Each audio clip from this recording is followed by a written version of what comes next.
آپ دیکھ رہے ہیں کی نیوز ایچ ڈی، میں ہوں حارث علی شاہ گیلانی۔ چلتے ہیں آج کی اہم خبروں کی طرف۔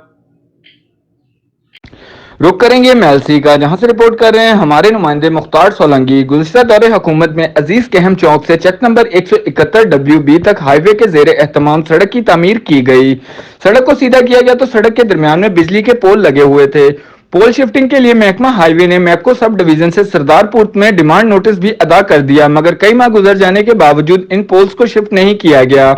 چک نمبر 171WB کے بچے علی الصبح اسکول وین سے اپنے اسکول جا رہے تھے کہ وین سڑک کے درمیان نصب پول سے ٹکرا گئی، جس کے نتیجے میں درجنوں کے قریب بچے شدید زخمی ہو گئے، جبکہ وین بھی بری طرح تباہ ہو گئی۔ عوامی سماجی حلقوں نے میپکو چیف انجینئر سے پول کی شفٹنگ کا فوری مطالبہ کیا ہے۔ مزید خبروں اور اپڈیٹس کے لیے ہمارے ساتھ رہیے گا، تب تک کے لیے اپنا خیال رکھیے گا۔ اللہ حافظ۔